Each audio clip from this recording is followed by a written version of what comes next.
Egipto es una de las civilizaciones más antiguas en la historia de la humanidad. Durante 5000 años aquí se construyeron ciudades, gobernaron faraones, se escribieron libros, se libraron guerras y se creyó en la vida eterna. Esta historia no es solo sobre pirámides y momias, sino también sobre personas comunes, sobre ciencia, religión, cultura, sobre ascensos y caídas que ha vivido el país. En este vídeo contaremos cómo surgió Egipto, cómo se desarrolló su cultura, cómo vivió guerras, crisis y renacimientos, quién gobernó el país y qué ocurría fuera de los palacios, cómo vivía la gente común y por qué Egipto se volvió importante no solo para la antigüedad, sino también para el mundo actual. Amigos, con alegría queremos compartir una noticia. Tenemos un segundo canal, se llama Páginas Silenciosas.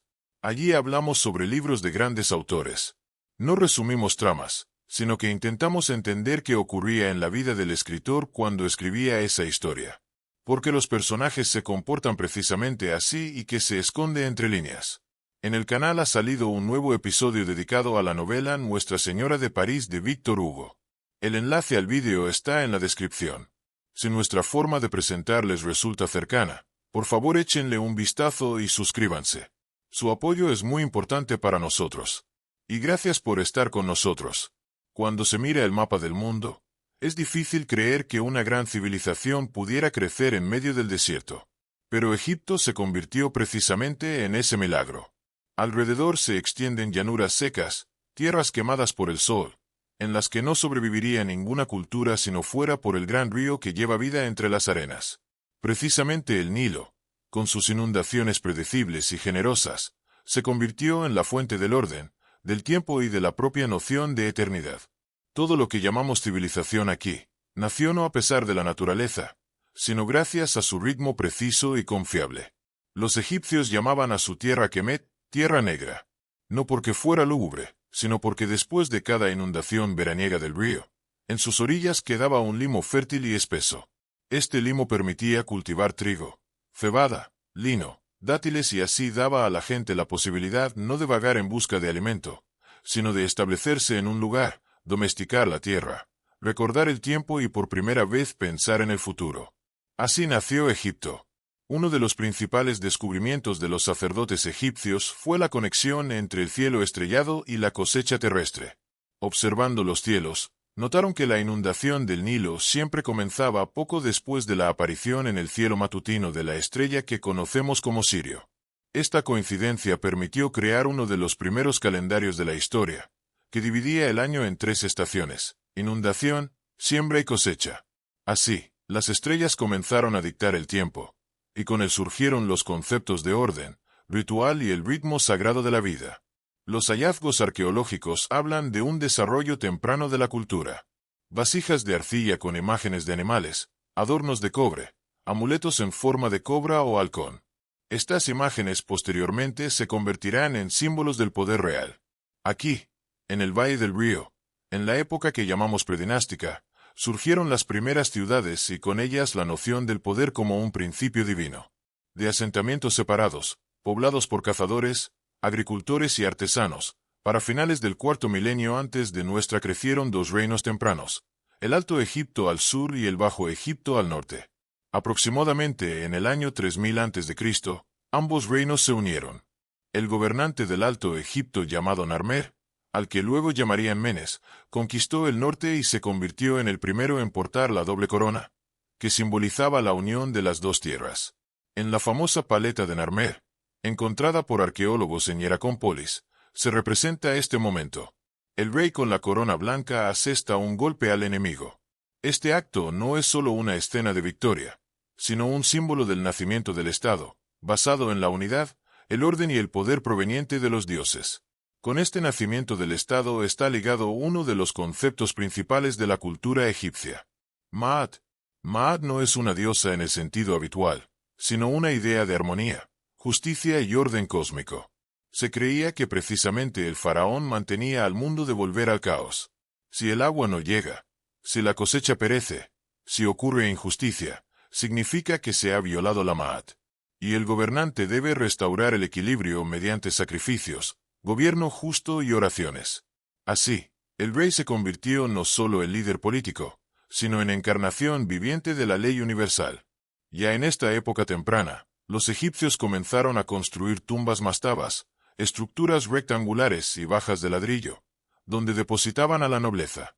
En el interior colocaban todo lo necesario para la vida después de la muerte: comida, ropa, armas y figurillas de sirvientes. Aparece la noción de que la muerte no es el fin, sino una transición a otro mundo, donde la vida continúa. Estas creencias no se formaron de inmediato, pero precisamente en la época del Reino Antiguo comienza la formación del culto a la existencia ultraterrena, que posteriormente definirá todo el sistema religioso egipcio. Para gestionar la compleja economía de distribución del agua, recaudación de impuestos y contabilidad de las cosechas, se requería organización. Así surgió la administración, con funcionarios, guardianes del grano e ingenieros de sistemas de irrigación. Aparece la escritura, primero en forma de pictogramas, luego jeroglíficos. Esto no es solo un medio para registrar eventos, sino también una herramienta de poder. Quien sabe registrar, gobierna. A partir de este momento, la historia de Egipto ya no solo se transmite de boca en boca, sino que se fija en piedra, papiro y madera. Entre los primeros faraones conocidos están Dier, Denis-Emerget. Su residencia fue la ciudad de Tinis. Fueron enterrados en Abidos, un lugar sagrado que los egipcios consideraban la puerta al mundo de los muertos. En una de las tumbas se encontró un sello de arcilla con la imagen de un escorpión. Probablemente perteneció a un faraón cuyo nombre se conservó en las leyendas como el Rey Escorpión. La leyenda sobre él sigue viva hasta hoy. Pero la arqueología nos acerca cada vez más a comprender que detrás de este mito había una persona real que gobernó en los albores de la civilización. Con el tiempo, los egipcios comenzaron a ver en su gobernante no solo un intermediario de los dioses, sino la propia encarnación de Horus, el halcón celestial. Se creía que cada faraón en vida era Horus, y después de la muerte, Osiris. Así, el poder se volvió eterno, como el curso del Nilo. El faraón no solo gobernaba, renovaba el mundo con su presencia. Era aquel a través de quien los dioses podían ser escuchados, y por quien se rezaba cuando el Nilo traía agua. Esta fe en la divinidad del poder no era fruto del miedo, sino una expresión del deseo de orden en un mundo impredecible.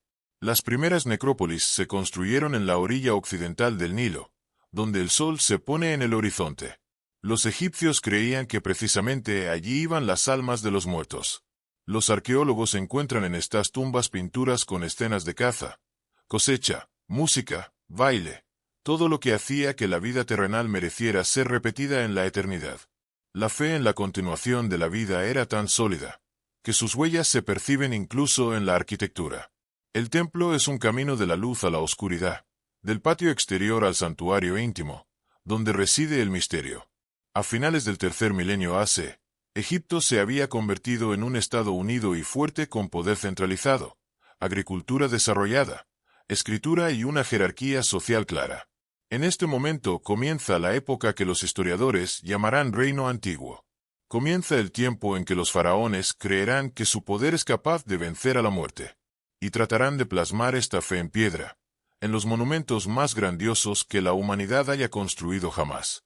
Cuando Egipto entró en la época del Reino Antiguo, aproximadamente en el siglo XXI AC, su cultura ya poseía un poder estable, agricultura desarrollada, escritura y una cosmovisión religiosa. Sin embargo, lo principal que definía el espíritu de esta época era la noción de que la muerte no es el fin, sino una continuación. El más allá no se percibía como un temor desconocido, sino como una realidad para la que había que prepararse con la misma atención con la que se cultiva un campo o se construye una casa.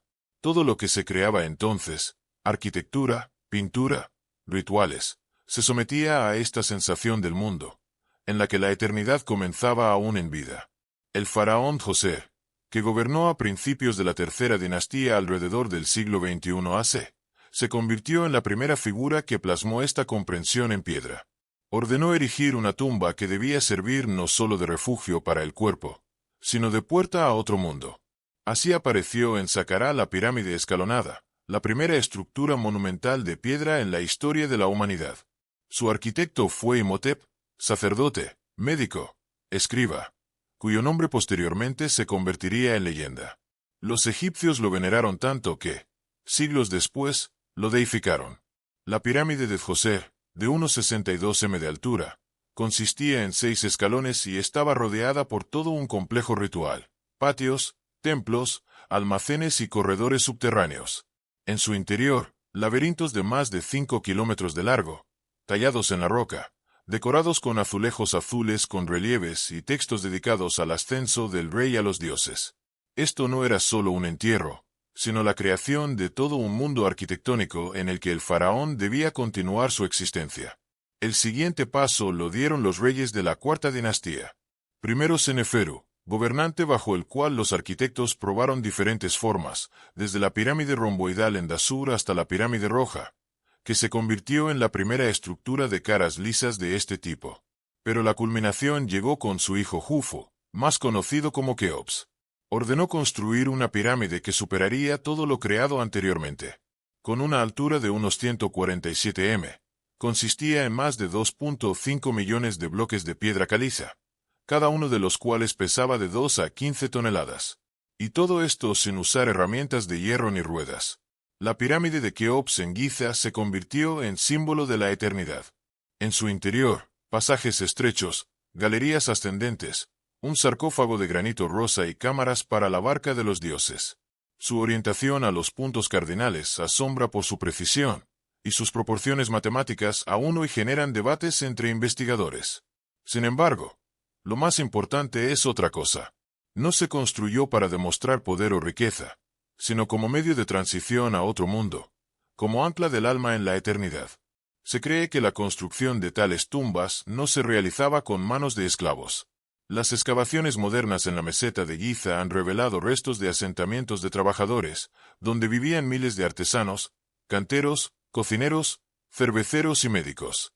Se les alimentaba con carne, pescado, cebolla y pan. En las tumbas junto a las pirámides se encuentran inscripciones como la Brigada de los Amigos de Keops, bebiendo cerveza por miquerinos. No eran esclavos, sino egipcios libres, realizando un trabajo sagrado. Creían que ayudaban a su rey a alcanzar la inmortalidad, y por lo tanto, ellos mismos participaban en el mantenimiento del orden eterno. Cada pirámide iba acompañada de un templo funerario. Allí se realizaban rituales diarios, se ofrecían sacrificios, se pronunciaban oraciones. Se creía que el alma del faraón seguía existiendo y necesitaba alimento, incienso y cánticos. En el templo funerario de la pirámide de Kefren aún pueden verse restos de altares y columnas, y al pie de la meseta se alza la gran esfinge, una escultura de más de 70 metros de largo, que representa un león con rostro humano, probablemente el propio Kefren. La esfinge mira directamente al este, hacia donde sale el sol, como si recibiera el nuevo día, símbolo del renacimiento eterno. No solo tenía importancia la piedra, sino también la palabra. A partir de este tiempo comienzan a usarse activamente los textos de las pirámides. Los primeros textos religiosos escritos, grabados en las paredes de las tumbas. En ellos se describen las pruebas que debe superar el alma del faraón para renacer entre los dioses. Posteriormente, estos textos se convertirán en el libro de los muertos. Papiros con hechizos que se colocaban en las tumbas y se usaban para guiar al alma en el más allá. Allí aparece la escena de la pesada del corazón en una balanza, donde en un platillo está el corazón del difunto y en el otro, la pluma de Maat. Si el corazón resulta más ligero que la pluma, significa que la persona vivió con rectitud. Todos estos rituales, construcciones y textos eran parte de una cosmovisión completa, en la que el poder, la religión, el arte y el trabajo terrenal estaban entrelazados en un solo tejido. Egipto construía la eternidad no de forma abstracta, sino literal. En las tumbas de los nobles se encuentran escenas de la vida terrenal, caza, sacrificios, cosecha, música y danza. Esto no es un recuerdo, sino una preparación.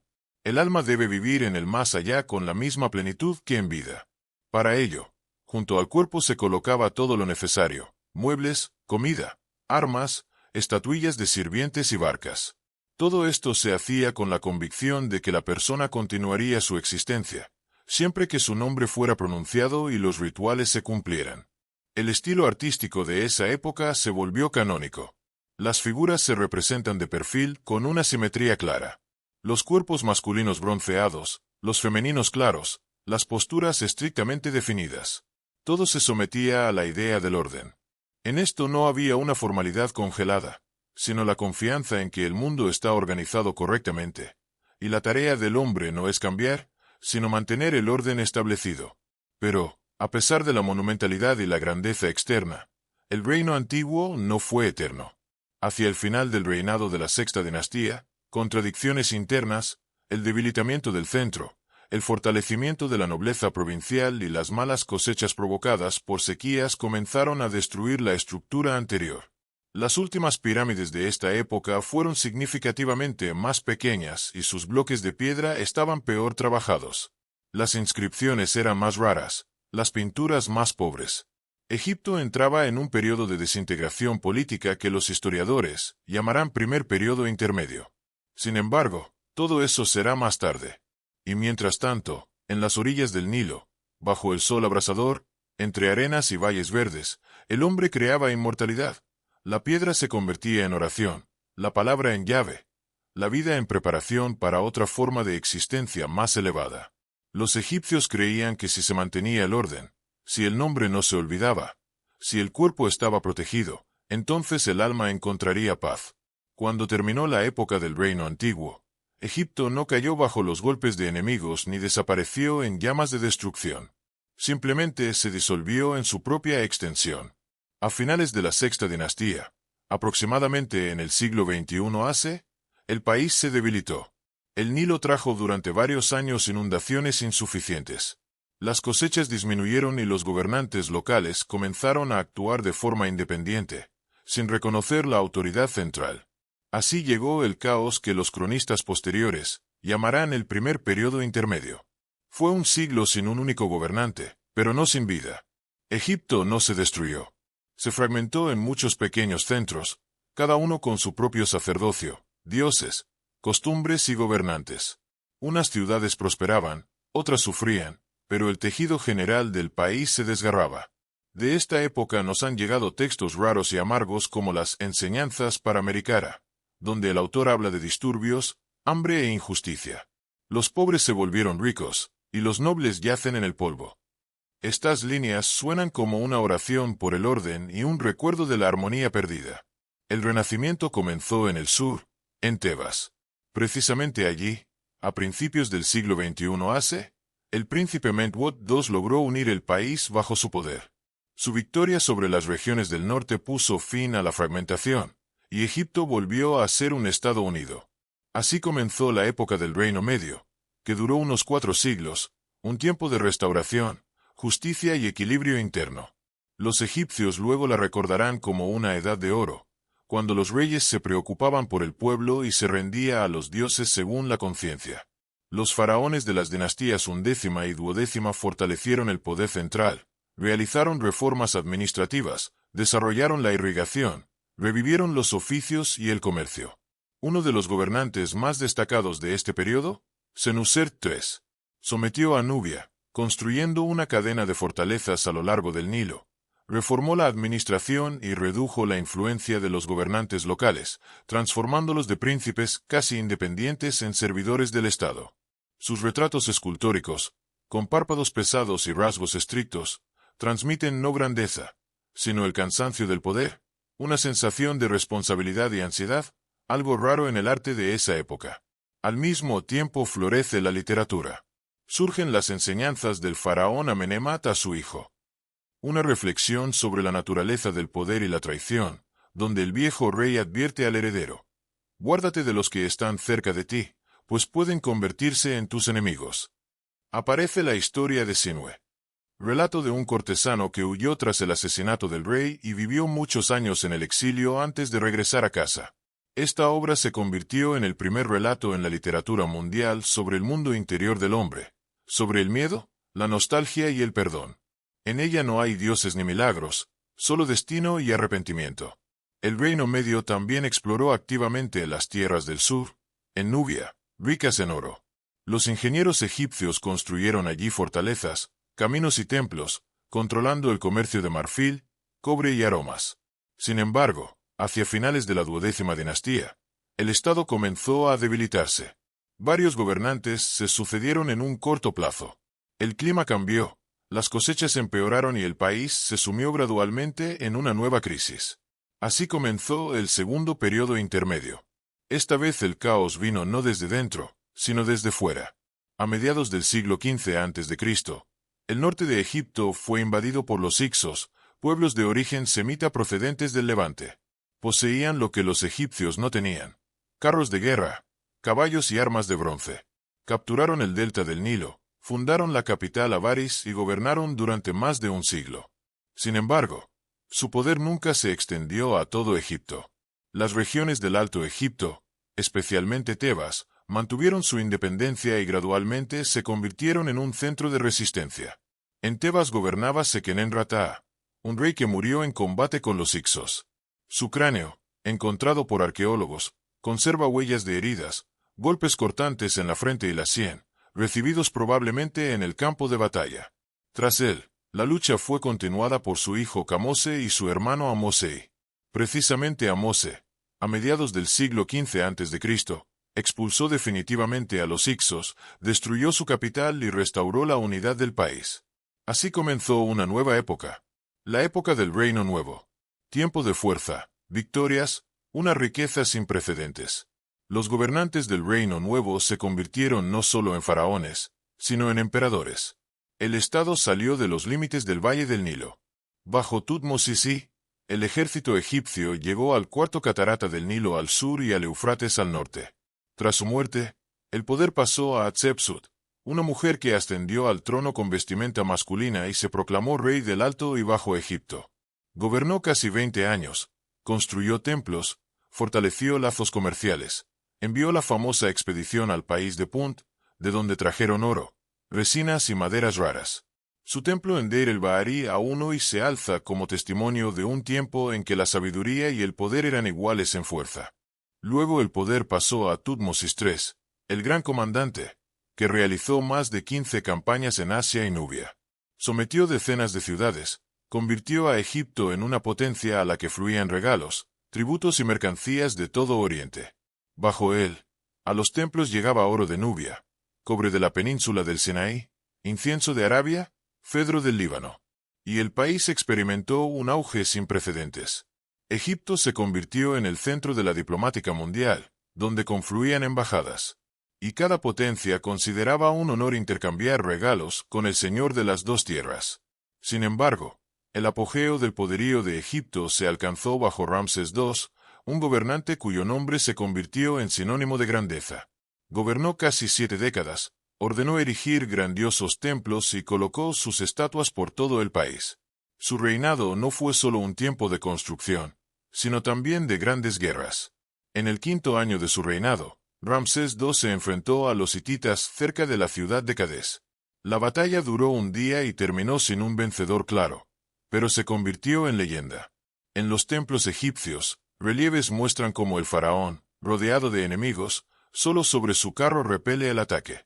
Posteriormente, al comprender la esterilidad de la guerra, Ramsés firmó con los hititas el primer tratado de paz escrito de la historia. Sus copias aún se conservan en El Cairo y Ankara.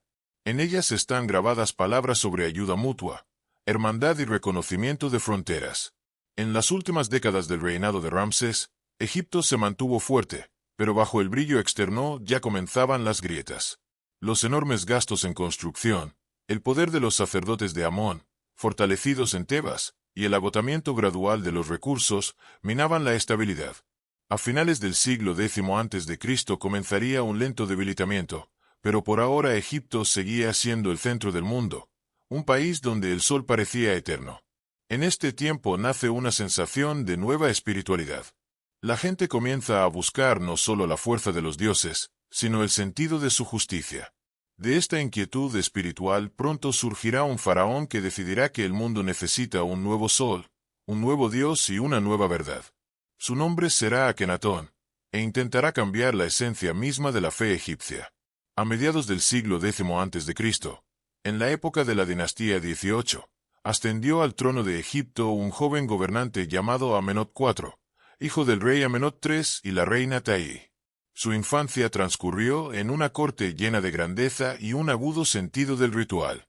Egipto en esa época estaba en la cima de su poder, pero junto con ello crecía también la influencia de los sacerdotes del dios Amón, especialmente en Tebas, donde los templos se expandían y las ceremonias se volvían más complejas.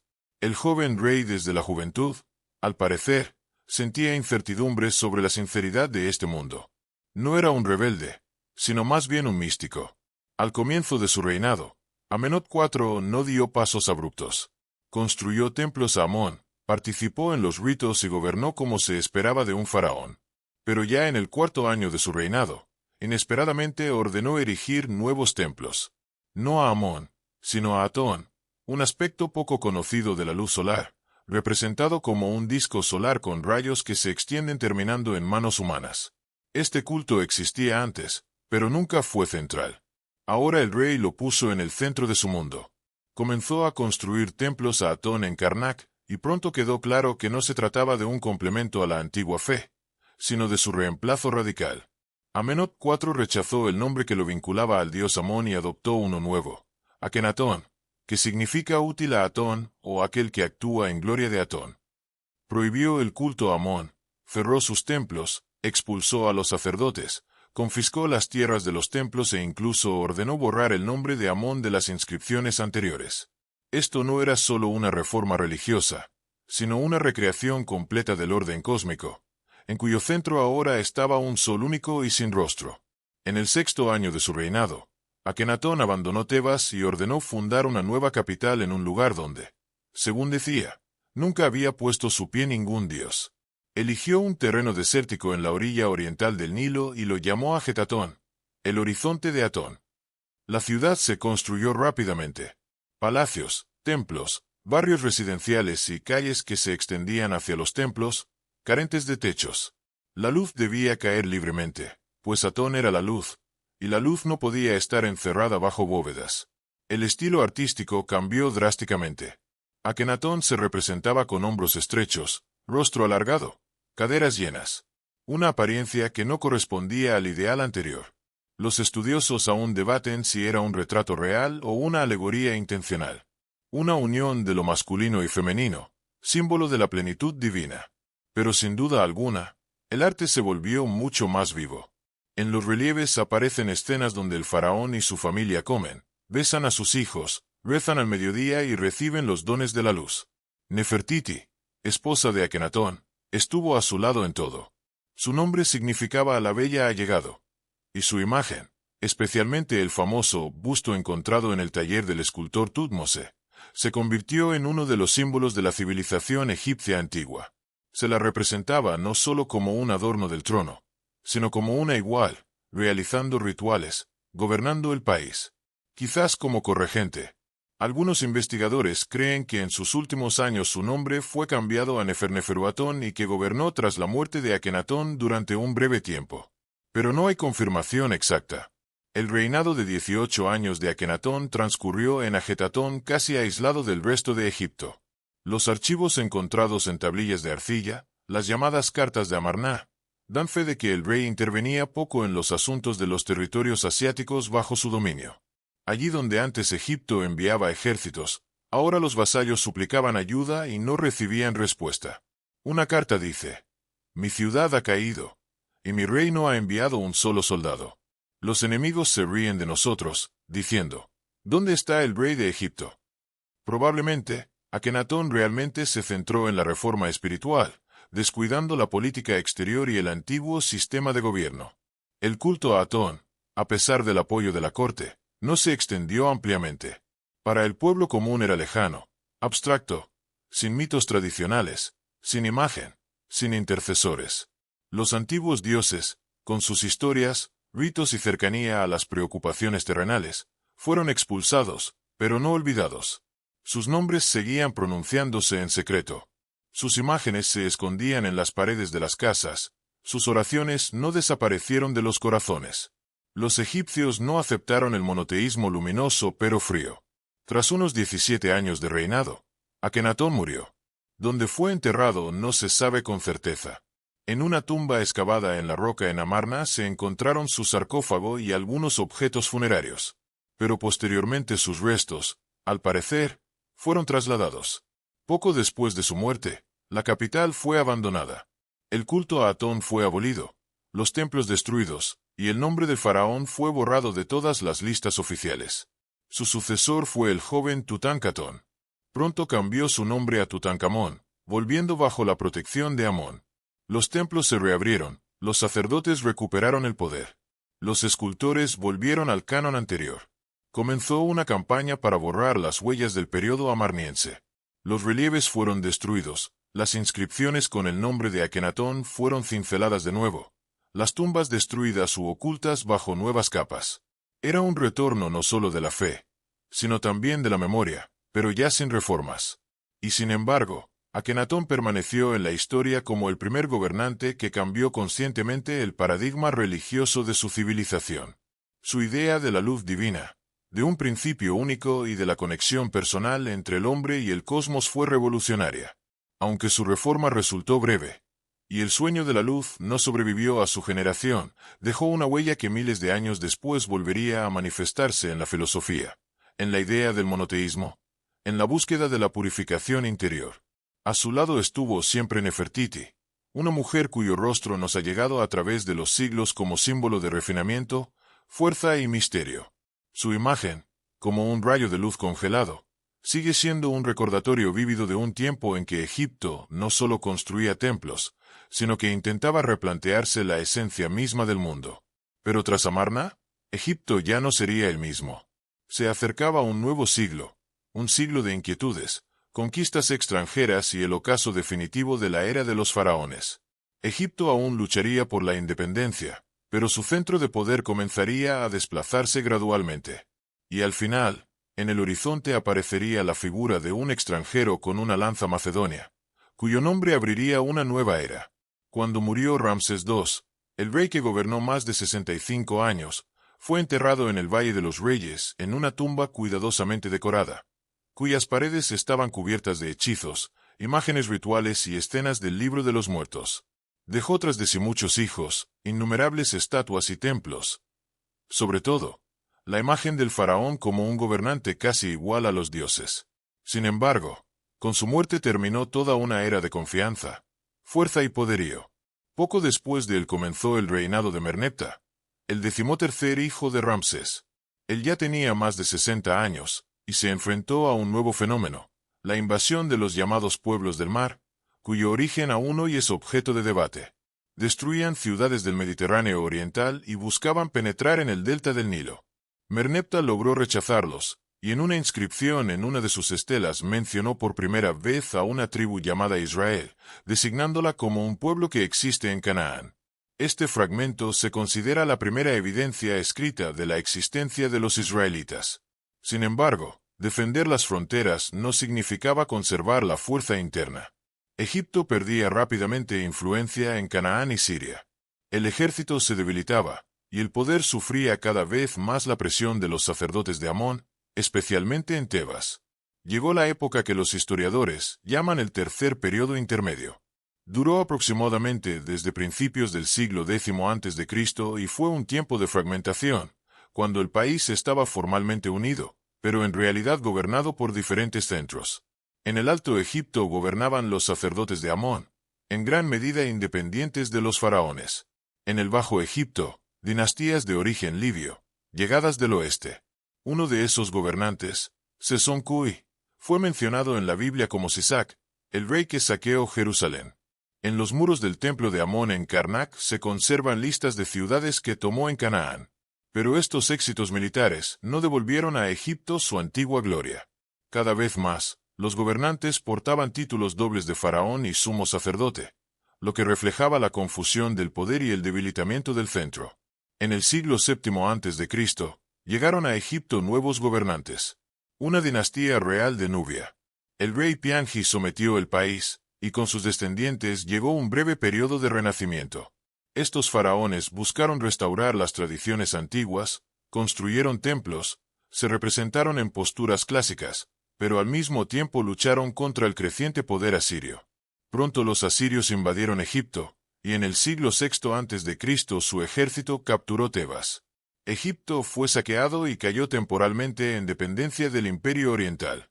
Tras la retirada asiria, Egipto recuperó brevemente su autonomía bajo el faraón Psamético I. Su hijo Necao II realizó reformas a gran escala. Comenzó la construcción de un canal entre el Nilo y el Mar Rojo. Según autores griegos, envió a marineros fenicios en una expedición alrededor de África. El viaje, según algunas versiones, duró 3 años, pero la fuerza real de Egipto seguía siendo limitada. A principios del siglo V a.C., Egipto se enfrentó a una nueva amenaza. En el año 525 a.C., invadió Egipto Cambises, rey persa, hijo de Ciro el Grande. Su ejército venció en Pelusio, y Egipto se convirtió en parte del enorme imperio persa, una de las satrapías, sometida al rey de reyes. Los persas gobernaron con firmeza, pero no con crueldad. Los sacerdotes continuaron su servicio, los templos no fueron destruidos. Sin embargo, el poder real ahora emanaba de Susa y Persépolis, no de Memphis y Tebas. Más de un siglo después, en el año 332 a.C., Egipto volvió a ser escenario de grandes cambios. El ejército de Alejandro Magno entró en el país sin lucha. Alejandro fue recibido como libertador. Visitó el oasis de Sigua, donde el oráculo de Amón supuestamente lo reconoció como hijo divino. Alejandro fundó una nueva ciudad, Alejandría, en el delta del Nilo, junto al mar. La ciudad se convirtió en el puerto más grande, centro intelectual y capital de la nueva era helenística. Tras la muerte de Alejandro en Babilonia, el poder sobre Egipto pasó a uno de sus generales, Ptolomeo, que fundó una dinastía que duró casi 300 años. Los Ptolomeos gobernaron como helenos, pero adoptaron las costumbres de los faraones. Participaban en los ritos, construían templos en honor a los dioses egipcios y se representaban con la iconografía tradicional. Bajo ellos se fundó la Biblioteca de Alejandría, el mayor depósito de conocimiento del mundo antiguo, donde trabajaron eruditos como Eratóstenes, Herófilo y Aristarco. Pero la estabilidad era aparente. Dentro de la dinastía había conflictos interminables. Hermanos se mataban entre sí. Los reyes se casaban con sus hermanas. Las intrigas corroían la administración. Cada vez dependían más de alianzas con Roma, el estado que ganaba fuerza rápidamente en Occidente. Egipto se convertía para Roma en una fuente de grano y un campo de juegos políticos. En medio de la crisis creciente, aparece una figura en la que se unieron ambición, carisma y tragedia: Cleopatra. Hablaba egipcio. A diferencia de la mayoría de sus predecesores, enfatizaba su vínculo con la diosa Isis y buscaba devolver a Egipto su antigua independencia. Primero se alió con Julio César, política y personalmente. Tras su asesinato, se acercó a Marco Antonio, uno de sus sucesores. Su alianza, tanto en el amor como en la política, fue el último intento de Egipto por conservar la independencia. En el año 31 a.C., en la batalla de Accio, las tropas de Octaviano, el futuro Augusto, derrotaron a la flota de Cleopatra y Antonio. Al año siguiente, cuando Octaviano entró en Alejandría, ambos se suicidaron. Según la leyenda, la reina ordenó traer en una cesta una cobra venenosa y permitió que la serpiente la mordiera para morir conservando su dignidad. Con su muerte, Egipto se convirtió en provincia romana. Terminó la historia del reino independiente, que había durado más de 3000 años. El país ahora lo administraba un prefecto nombrado por el emperador. Los romanos respetaban los antiguos templos, pero ya no construían nuevos.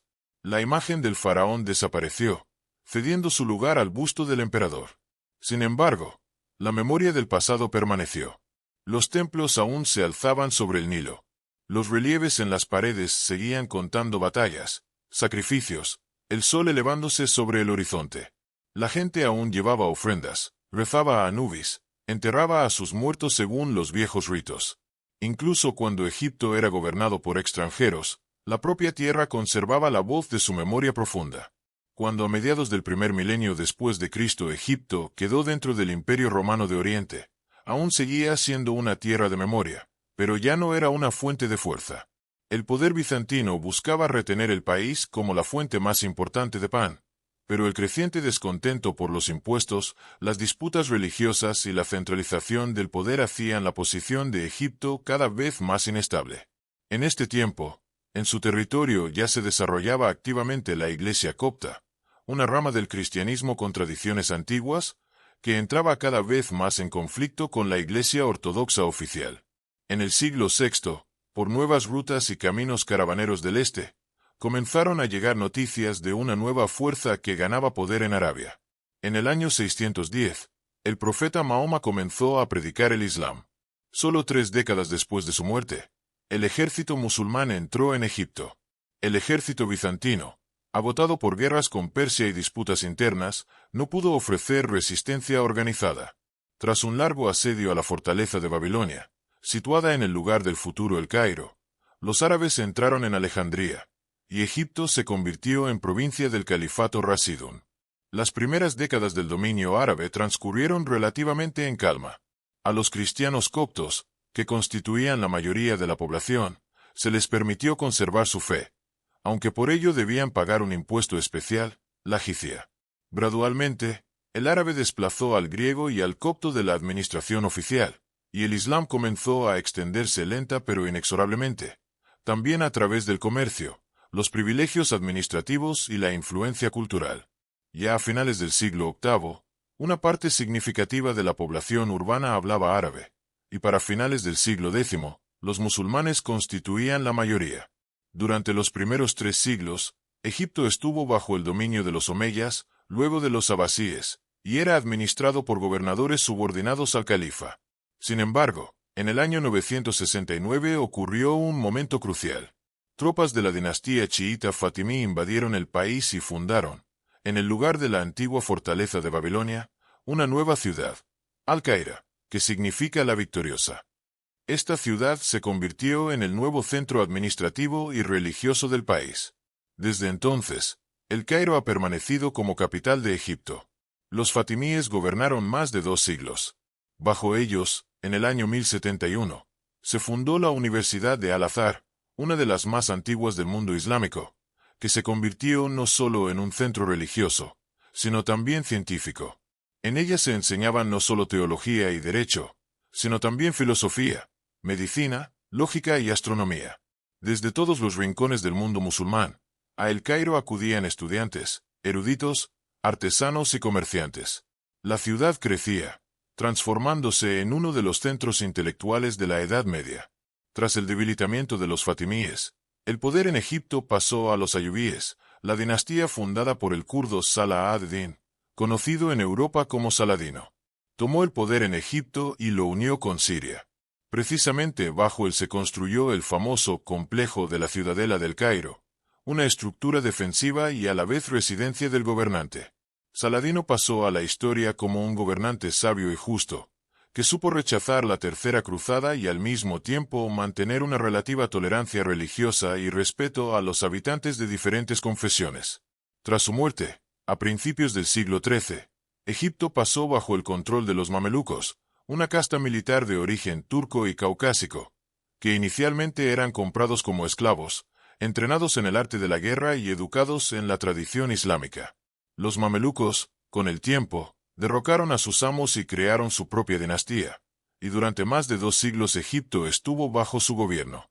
El gobierno mameluco fue un tiempo tanto de sangrientos golpes palaciegos como de un florecimiento excepcional del arte, la arquitectura y la ciencia. Construyeron magníficas mezquitas, mausoleos y mercados. Sus edificios, realizados en piedra, decorados con tallas, mosaicos y caligrafía, aún hoy embellecen el centro del viejo Cairo. En esta época, El Cairo se convirtió en la ciudad más grande del mundo musulmán en población, nivel de comercio y vida cultural. Sin embargo, Egipto, como todo Oriente, sufrió a mediados del siglo XIV un terrible golpe. La epidemia de peste, conocida como la peste negra, penetró por las rutas comerciales y en unos años se cobró la vida de millones de personas. En algunas ciudades, según crónicas, murió hasta la mitad de la población. El Cairo, Damieta y Alejandría se convirtieron en ciudades de luto.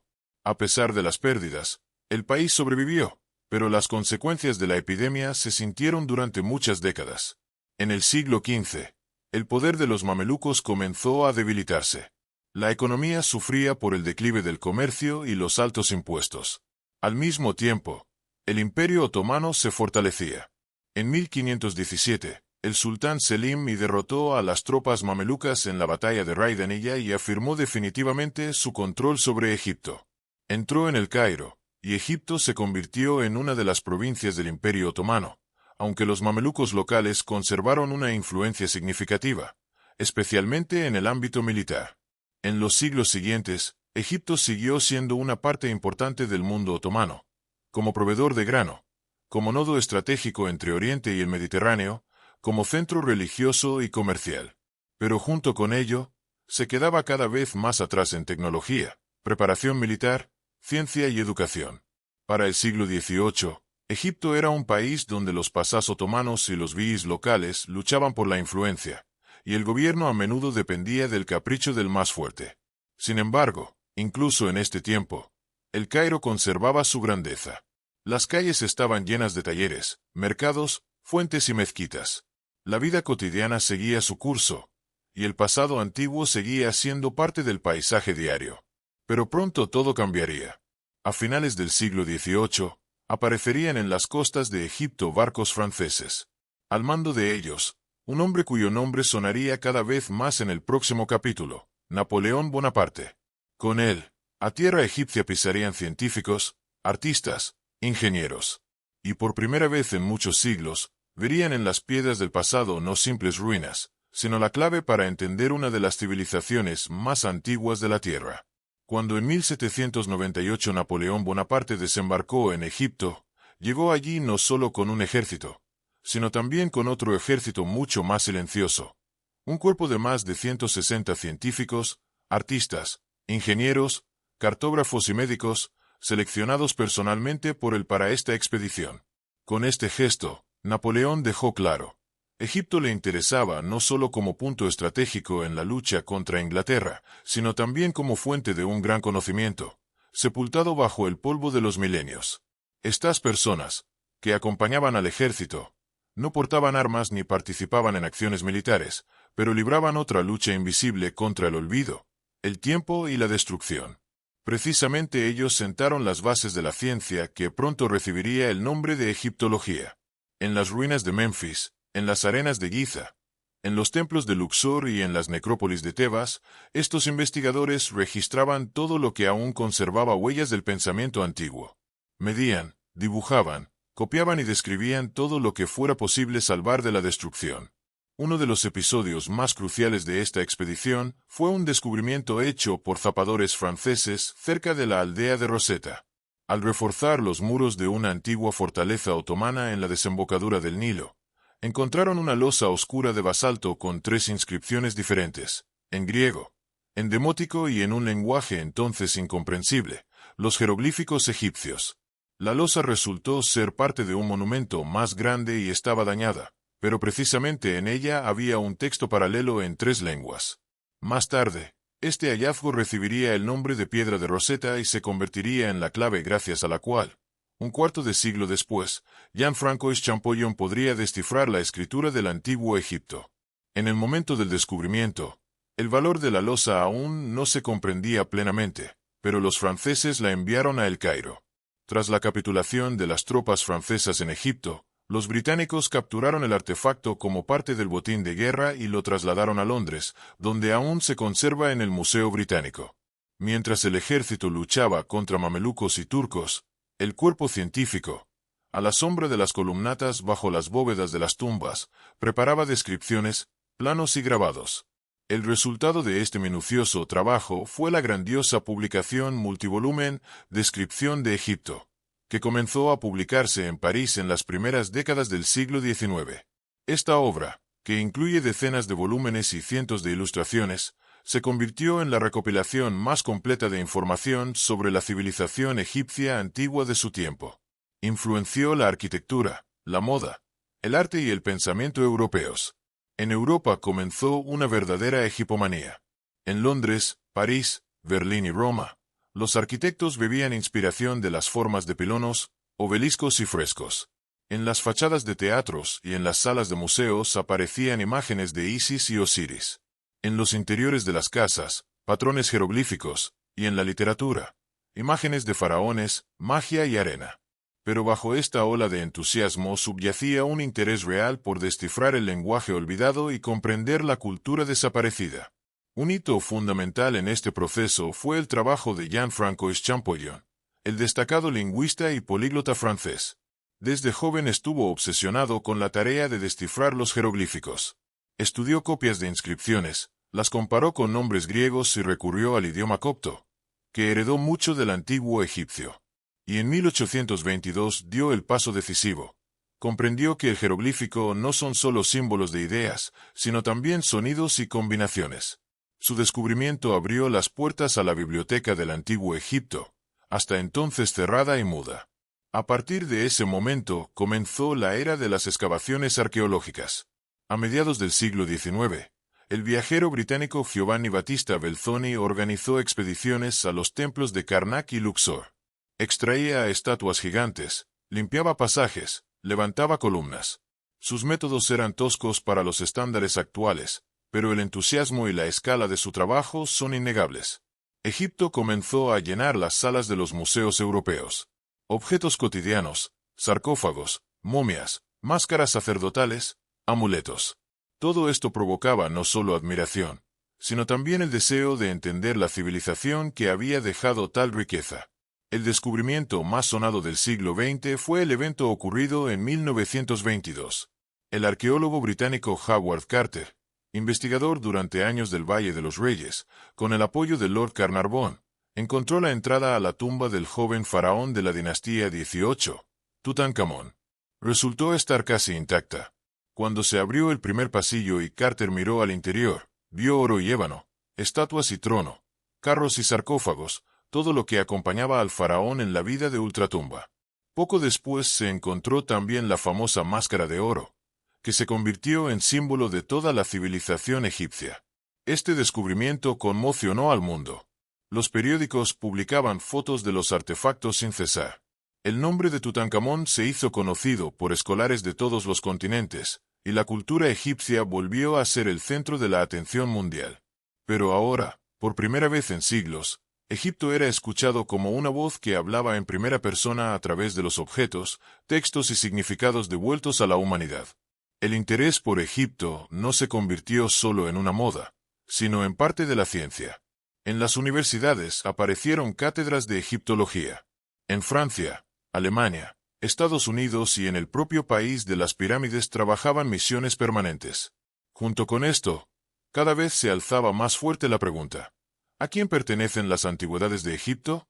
Los museos británicos, el Louvre, el Metropolitan, todos guardaban tesoros incalculables, sacados en una época en que aún no se hablaba del derecho al patrimonio cultural. Hoy Egipto exige su devolución, y el destino de objetos como la piedra de Rosetta, el busto de Nefertiti o la máscara de oro de Psamético sigue siendo objeto de negociaciones internacionales. Pero como sea que se desarrolle su historia futura, una cosa está clara. A partir de la campaña napoleónica, Egipto dejó de ser una tierra silenciosa. Su voz resuena de nuevo en museos y libros, en la arena y la piedra, en el lenguaje que se ha aprendido a leer. Y en el siglo XX, hablará de una nueva manera. De país de la antigüedad se transformará en país de revoluciones, crisis y lucha por la independencia. A mediados del siglo XIX, Egipto, que alguna vez fue centro de la más grande civilización y luego fue incorporado al Imperio Otomano, se encontró de nuevo en una encrucijada histórica. Precisamente entonces estaba en el poder Mehmed Ali, albanés de origen, nombrado por los otomanos, pero que de hecho estableció en el país su propia dinastía y gobernó como un monarca semi-independiente. Comenzó un programa de modernización a gran escala, creó un ejército moderno, reformó el sistema tributario, construyó manufacturas, introdujo un sistema administrativo secular. Precisamente bajo él, Egipto adquiere por primera vez rasgos de un Estado moderno, que aspira a la autonomía. Sin embargo, el evento más trascendental de la segunda mitad del siglo fue la construcción de un canal que debía unir los mares Mediterráneo y Rojo. La idea de este proyecto surgió en la más remota antigüedad. Se intentó realizarla aún bajo los faraones Senusert III y Necao II, y luego en las épocas helenística e islámica. Pero solo en el siglo XIX, las posibilidades técnicas y el apoyo político permitieron materializar esta idea. El proyecto fue entregado al diplomático e ingeniero francés Ferdinand de Lesseps, quien con el apoyo de Napoleón III obtuvo la concesión para la construcción y explotación del canal por 99 años. Los trabajos comenzaron en 1859 y duraron 10 años. En la construcción participaron cientos de miles de trabajadores egipcios, la mayoría movilizados forzosamente. Las duras condiciones, la falta de salubridad y el clima agotador causaron la muerte, según distintas estimaciones, de entre 50,000 y 120,000 personas. La inauguración del canal tuvo lugar en noviembre de 1869. A la celebración acudieron representantes de la aristocracia europea, incluyendo a la emperatriz de Francia Eugenia. Egipto por un instante estuvo en el centro de la atención mundial. Sin embargo, junto con la atención llegaron las deudas. Ismail Pachá se arruinó con los grandiosos proyectos de construcción y culturales y se vio obligado a vender su parte de las acciones del Canal de Suez al gobierno británico. Este fue un punto de inflexión. Gran Bretaña, interesada en controlar la ruta a la India, comenzó a inmiscuirse cada vez más en los asuntos de Egipto. Tras el levantamiento popular dirigido por el coronel Ahmed Orabi, tropas británicas desembarcaron en Alejandría y ocuparon posiciones clave. A partir de este momento, Egipto se convirtió de facto en un protectorado británico, a pesar de conservar el poder otomano formal. Las décadas siguientes estuvieron llenas de contradicciones. Por un lado, continuaba la modernización. Se construyeron ferrocarriles, líneas telegráficas, se abrieron escuelas y universidades, se desarrolló la industria. Por otro lado, la dependencia política y económica de Londres provocaba un creciente descontento. Los egipcios sentían que su país era gobernado desde fuera, y sus riquezas no les pertenecían. Durante la Primera Guerra Mundial, Egipto se convirtió en la retaguardia estratégica del Imperio Británico. En 1914, Gran Bretaña proclamó oficialmente el protectorado, rompiendo el vínculo con el Imperio Otomano. Esto provocó indignación en la sociedad egipcia. Y en 1919, una ola de levantamientos, huelgas y manifestaciones recorrió el país. El levantamiento fue encabezado por Saad Zaghloul y el partido Wafd, que exigía independencia y la participación de Egipto en la conferencia de posguerra en Versalles. Bajo la presión de las protestas masivas y la crítica internacional, Gran Bretaña reconoció formalmente a Egipto como un reino independiente, aunque en realidad conservaba el control sobre el canal, el ejército y la política exterior. Así comenzó la época de la llamada monarquía independiente. Los reyes Fuad y su hijo Farouk gobernaron el país en estrecha dependencia de la embajada británica. El sistema parlamentario era débil, la desigualdad económica crecía y la corrupción abarcaba todos los niveles de poder. Al mismo tiempo, en el país comenzaban a surgir nuevos movimientos políticos y religiosos. En 1928 se fundó la Hermandad Musulmana, que se convirtió en una fuerza importante, que buscaba unir los principios islámicos con la idea de justicia social y liberación nacional. Durante la Segunda Guerra Mundial, Egipto volvió a ser escenario de acciones militares a gran escala. En 1942, en la zona del Alamein, tuvo lugar la batalla decisiva entre las fuerzas de la Alemania nazi y los aliados. La victoria aliada evitó el avance alemán hacia el Canal de Suez, pero fortaleció aún más la presencia británica. Tras el fin de la guerra, el descontento con la situación alcanzó su punto máximo. En 1948, Egipto participó en la Primera Guerra Árabe-Israelí, que terminó en derrota y una profunda frustración. El prestigio del rey Farouk, acusado de incompetencia, cayó drásticamente. En julio de 1952, un grupo de jóvenes oficiales del ejército, que se autodenominaban oficiales libres, encabezados por Mohamed Naguib y Gamal Abdel Nasser, dio un golpe de estado incruento. El rey fue depuesto. Se proclamó la república y comenzó una nueva era en la historia de Egipto. En 1953, Naguib se convirtió en presidente, pero pronto el poder pasó a Nasser. Su política estuvo dirigida a desmantelar los remanentes de la influencia colonial, llevar a cabo una reforma social, industrialización y transformación agraria. Cerró las bases militares británicas y nacionalizó empresas extranjeras. El paso más resonante fue el anuncio de la nacionalización del Canal de Suez en julio de 1956. Este paso provocó una tormenta de indignación en Londres y París, donde se veía el canal como la clave del control geopolítico. Gran Bretaña, Francia e Israel emprendieron una intervención militar coordinada. Comenzó la Guerra de Suez. Sin embargo, Bajo presión internacional, los agresores se vieron obligados a retirarse. La victoria de Nasser en este conflicto lo convirtió en un héroe del mundo árabe y símbolo de la resistencia al neocolonialismo.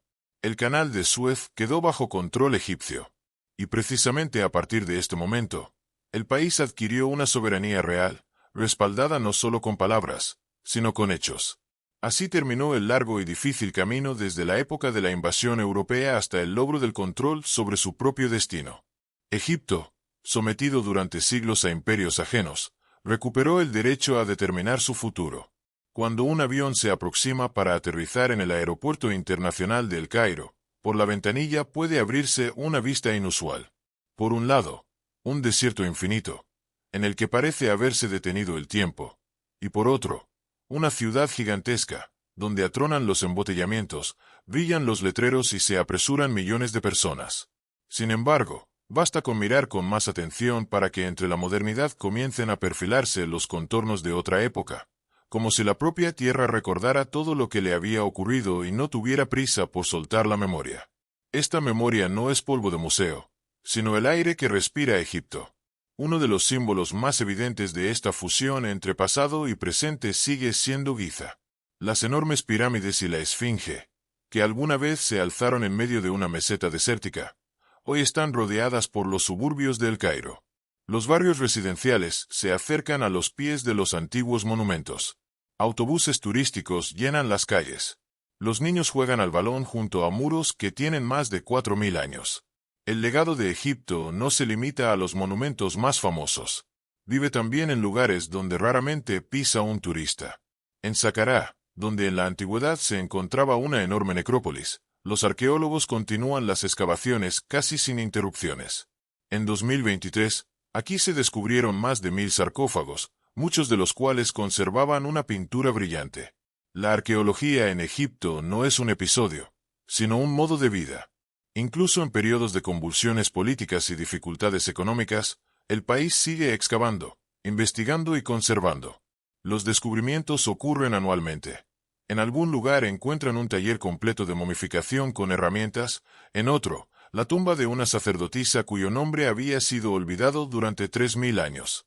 El Estado apoya las investigaciones, y las universidades forman a una nueva generación de egiptólogos, tanto locales como extranjeros. En la década de 2000, en El Cairo se inauguró el Museo Nacional de la Civilización Egipcia. Su concepto difiere radicalmente de los museos clásicos. Aquí la historia se muestra no por dinastías, sino a través de temas. En una sala se puede ver el sarcófago de un faraón, en otra, iconos coptos, en una tercera, manuscritos islámicos. Todo esto es Egipto en su conjunto, sin fronteras artificiales entre épocas. Merece especial atención el proyecto del Gran Museo Egipcio, el mayor complejo museístico dedicado a una sola civilización. El museo se construye a los pies de las pirámides y está concebido como un puente entre el patrimonio arqueológico y las tecnologías más modernas. Su colección supera los 100.000 objetos, incluyendo la exposición completa de la tumba de Tutankamón, muchos artefactos nunca antes exhibidos y piezas recolectadas por todo el país. El legado de Egipto no es solo material, vive en el lenguaje, en los gestos cotidianos, en la percepción del mundo. En las aldeas del Alto Egipto, las mujeres aún utilizan patrones que repiten los ornamentos de la época del Reino Nuevo. En las bodas, a los novios se les regalan amuletos en forma de escarabajo, símbolo de renacimiento y sol. Los ancianos cuentan a los niños leyendas sobre reyes y dioses. Y en estos cuentos no siempre se puede entender dónde termina el mito y comienza la memoria. Incluso en la capital, en el bullicio del Cairo, se siente este diálogo interno con el pasado. En una misma calle puede haber una mezquita del siglo X, una iglesia armenia del siglo XII y un poco más allá, una columna traída aún por los romanos. El egipcio moderno se enorgullece de su pasado. Este orgullo no es formal, no inculcado desde arriba. Viene de dentro. En una conversación con un taxista o un vendedor del mercado no es raro escuchar: nosotros le dimos al mundo las matemáticas, la arquitectura y la escritura. Incluso en discusiones políticas, en consignas callejeras, en los nombres de cafés y compañías, a menudo aparecen las palabras faraón, Anubis, pirámide. La historia aquí no está en el pasado, sino en el presente. Y en esto, quizás, reside la principal diferencia de Egipto respecto a otras civilizaciones antiguas. No desapareció bajo el espesor de los siglos. Sigue viviendo, cambiando, renovándose, debatiéndose consigo mismo, pero sin traicionar sus orígenes. Cuando por la noche las calles del Cairo se aquietan a la espera del fresco, cuando en el Nilo se reflejan las luces de los puentes y los minaretes, queda claro, aquí el tiempo no destruye. Va depositando la memoria en capas, como rocas sedimentarias. Egipto no es un bloque de historia congelado. Es un río que fluye a través de milenios, sin olvidar sus fuentes y sin perder su camino.